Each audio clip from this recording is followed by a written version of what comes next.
Alaihi Wasallam bersabda dalam hadis yang sahih diriwayatkan oleh Imam Abu Dawud maupun Imam Tirmidzi dan beberapa perawi lainnya, dikatakan Nabi bersabda, muru auladakum bis salati inda sab', perintahkan anakmu salat pada saat umur 7 tahun.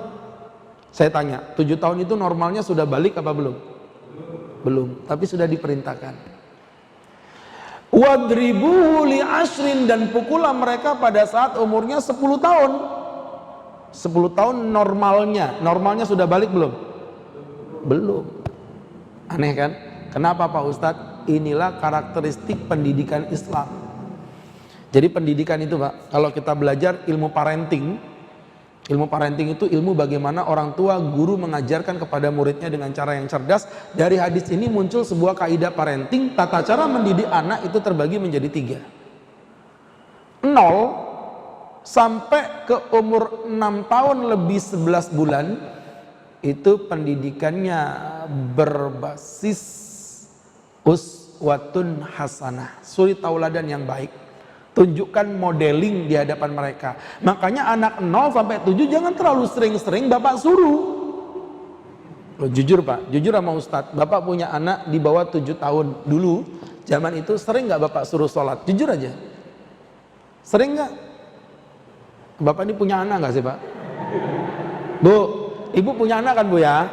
Nah, waktu anaknya masih di bawah 7 tahun, sering gak disuruh, ayo sholat, sering gitu? Itu kan kelihatannya bagus, padahal salah.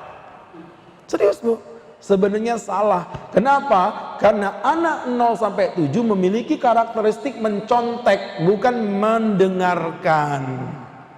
Ngerti mencontek? Oh, anak-anak itu adalah the plagiator of the best.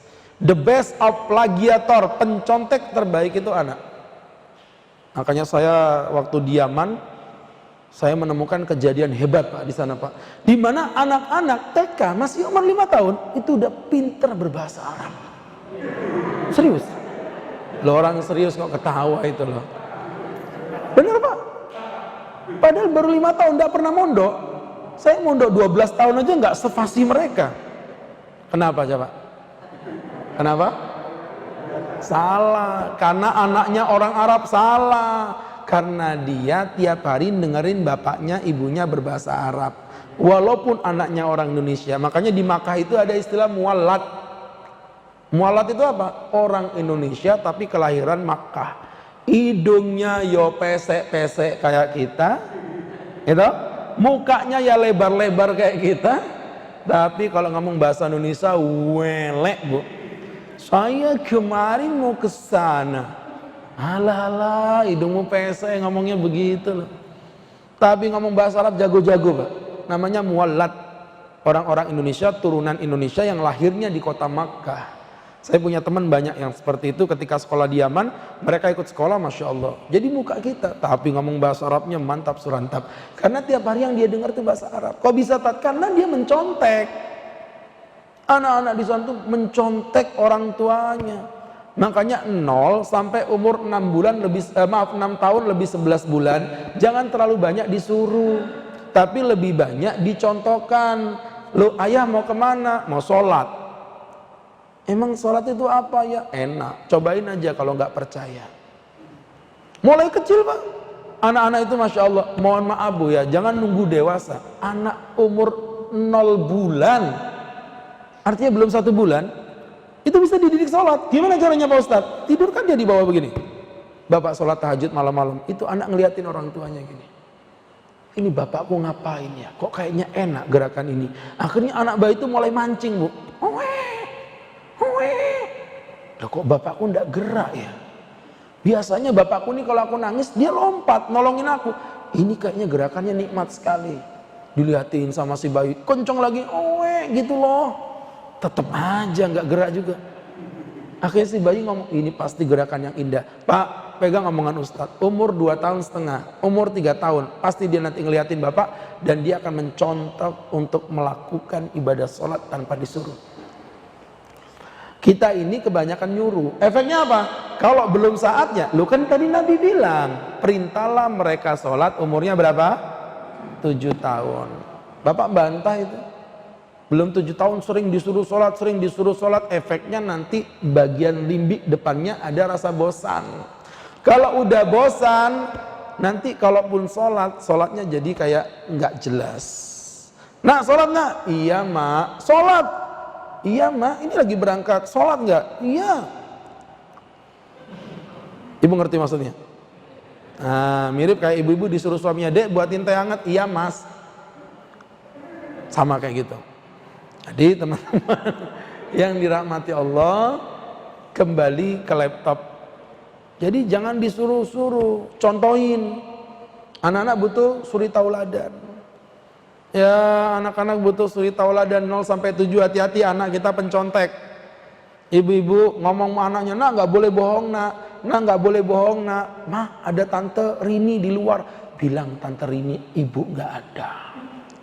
Anaknya keluar, tante, kata ibu di dalam, ibu bilang, ibu nggak ada. Oh nggak, anak diajak bohong yang nggak bisa. Ngerti maksudnya?